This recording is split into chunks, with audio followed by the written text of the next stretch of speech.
Pertanyaan pertama kita akan membahas tentang pengertian pemerintah. Pengertian pemerintah secara umum merupakan sebuah organisasi yang mempunyai kekuasaan dalam membuat dan menerapkan hukum serta undang-undang di wilayah tertentu untuk mencapai sebuah tujuan. Menurut Suradinata, pemerintah adalah organisasi yang memiliki kekuatan besar di negeri ini, termasuk urusan publik, teritorial, dan urusan kekuasaan dalam rangka mencapai tujuan negara. Menurut M. Kusnardi, pemerintah dibuat oleh negara untuk mengatur kesejahteraan rakyat atau warga dan kepentingan rakyatnya, dan untuk melaksanakan dan melakukan tugas eksekutif, legislatif, dan yudikatif. Selanjutnya, saya akan menjelaskan kenapa sih peran pemerintah itu diperlukan dalam pasar. Peran pemerintah dibutuhkan karena perekonomian tidak dapat secara efisien menghasilkan barang atau jasa yang mengoptimalkan kepuasan masyarakat atau bisa kita sebut dengan Pareto optimal. Pareto optimal adalah kondisi di mana sudah tidak mungkin lagi mengubah alokasi sumber daya untuk meningkatkan kesejahteraan pelaku ekonomi atau better off tanpa mengorbankan pelaku ekonomi yang lain atau worse off. Kondisi Pareto terjadi ketika semua pelaku ekonomi dalam kondisi kesejahteraan yang optimum. Yang kedua adalah untuk mengurangi dampak kegagalan pasar atau market failure. Sebelumnya sudah dijelaskan mengenai kegagalan pasar, namun saat ini kami akan mengulang lagi apa itu kegagalan pasar.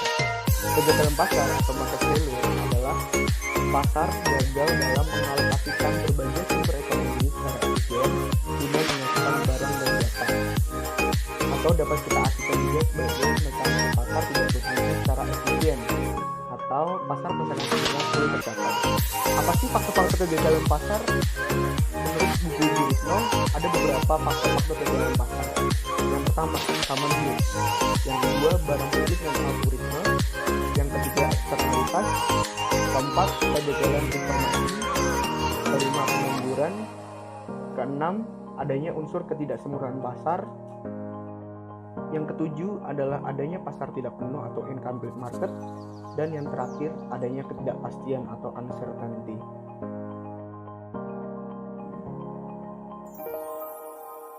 Selanjutnya adalah fungsi pemerintah.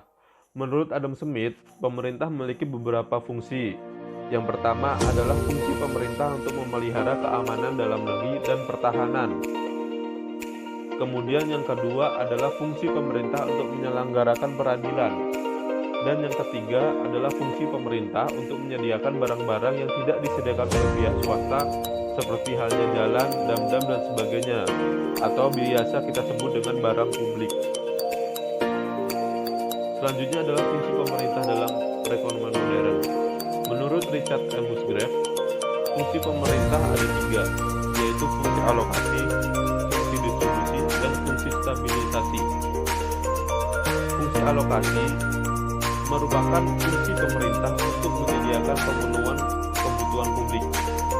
Sebagai contoh, pemenuhan atas pendidikan, kesehatan, pertahanan, dan keamanan. Fungsi distribusi merupakan fungsi pemerintah yang dilandasi dengan mempertimbangkan pengaruh sosial ekonomi.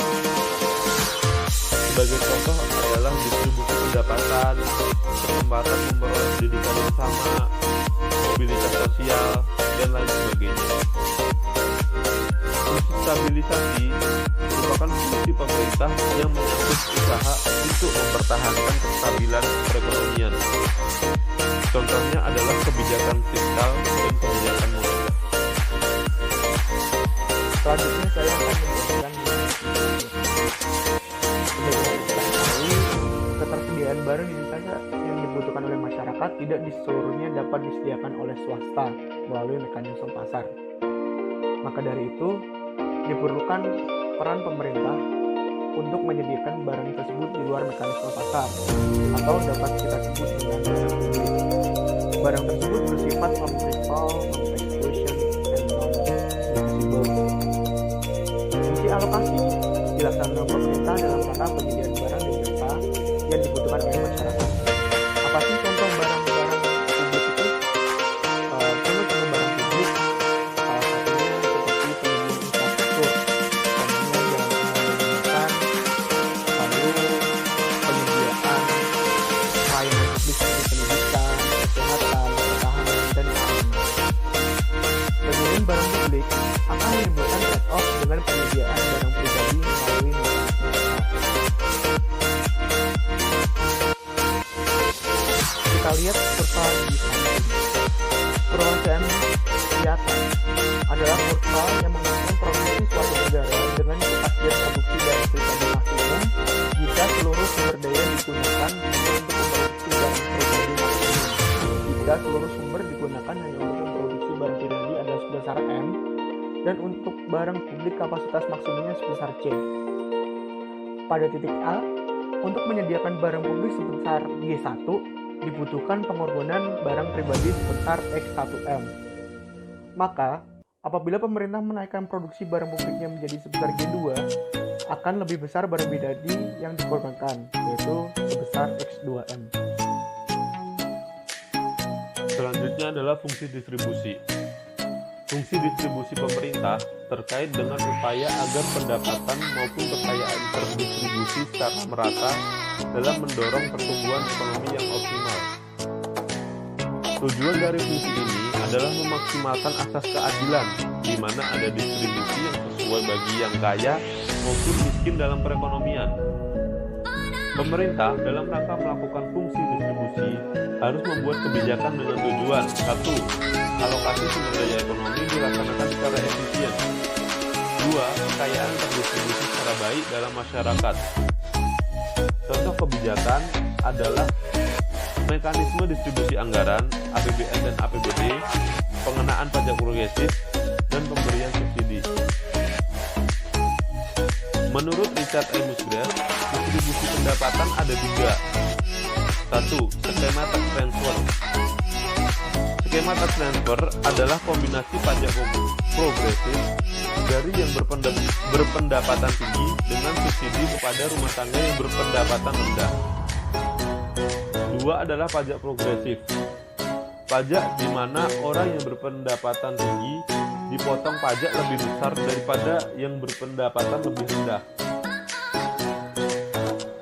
Pajak progresif nantinya akan digunakan untuk membiayai pelayanan umum, misalnya bantuan perumahan bagi masyarakat yang berpendapatan rendah. Yang ketiga adalah kombinasi antara pajak barang mewah untuk konsumen berpendapatan tinggi dengan subsidi bagi konsumen berpendapatan rendah. Selanjutnya, saya akan menjelaskan mengenai fungsi stabilisasi. Fungsi stabilisasi menekankan pada penggunaan kebijakan anggaran sebagai alat untuk menjaga stabilitas perekonomian. Dalam hal ini, fungsi stabilisasi mengatur mengenai variabel-variabel ekonomi. Instrumen fungsi stabilitas yang bisa digunakan adalah kebijakan fiskal, kebijakan moneter, dan atau kebijakan ekonomi lain. Kebijakan fiskal adalah kebijakan pemerintah dalam hal mengatur penerimaan dan pengeluaran pemerintah untuk memengaruhi perekonomian ke kondisi yang diinginkan. Sedangkan untuk kebijakan moneter adalah kebijakan pemerintah dalam menjaga suku bunga, juga uang beredar, dan lalu lintas perbankan dalam perekonomian. Komponen kebijakan moneter yaitu ketetapan mengenai cadangan wajib bank, tingkat diskonto, dan kebijakan pengendalian kredit. Sebagai contoh, sebagaimana kita ketahui, saat ini wabah coronavirus disease 2019 telah menjadi pandemi. Artinya, wabah penyakit ini telah terjadi pada geografis yang luas dan menyebar secara global. Hal ini tentu akan berdampak terhadap sektor ekonomi, terutama di Indonesia. Dalam rangka menjalankan fungsi stabilisasi, pemerintah Indonesia mengeluarkan beberapa stimulus ekonomi untuk menangani dampak wabah coronavirus dengan mengeluarkan stimulus fiskal, salah satunya dengan insentif pajak. Hal ini dilakukan pemerintah dalam rangka untuk menjaga agar sektor real tetap bergerak serta menjaga daya beli masyarakat meningkat dalam kinerja ekonomi domestik. Selanjutnya adalah kegagalan pemerintah. Di dalam buku Ekonomi Publik karangan Guritno terdapat beberapa faktor yang menjadi sumber timbulnya kegagalan pemerintah. Yang pertama adalah campur tangan pemerintah kadang menimbulkan dampak yang tidak diperkirakan terlebih dahulu. Sebagai contoh, pengusaha yang akan melakukan usaha harus mengurus perizinan, di mana pengurusan perizinan tersebut memiliki birokrasi yang sangat rumit sehingga menghambat usahanya. Yang kedua adalah campur tangan pemerintah memerlukan biaya yang tidak murah. Sebagai contoh, ketika pengusaha tadi mengurus perizinan harus mengeluarkan biaya yang besar dan tidak sebanding dengan profit usaha yang akan dia bangun nantinya. Kemudian yang ketiga, adanya kegagalan dalam pelaksanaan program pemerintah. Sebagai contoh adalah izin usaha yang diurus oleh pengusaha tadi tidak terbit atau bahkan bertahun-tahun tidak terbit sehingga pengusaha tadi gagal berusaha di Indonesia. Yang keempat adalah perilaku pemegang kebijakan pemerintah bersifat mengejar keuntungan pribadi. Tentang peran pemerintah. Peran pemerintah dalam rangka meningkatkan kesejahteraan publik. Peran pemerintah bukan hanya dalam bentuk perizinan usaha, namun bagaimana mengarahkan aktivitas ekonomi nasional agar bermanfaat sebesar-besarnya bagi kesejahteraan masyarakat. Ada beberapa peran pemerintah yang harus dilakukan. A. Peran pengarah. Peran pengarah. Peran ini adalah peran dan tugas pemerintah dalam mengalokasikan atau mengarahkan pemanfaatan sumber daya nasional secara efisien dan efektif. Salah satu dari peran pengarah ini adalah menyediakan barang publik. Karena barang publik adalah non-rival dan non-eksklusif, maka perusahaan swasta tidak dapat menyediakan. Pemerintah mempunyai kewenangan dalam menarik pajak dan menyediakan barang publik. Contoh dari barang publik adalah jembatan, jalan, fasilitas umum, dan lainnya.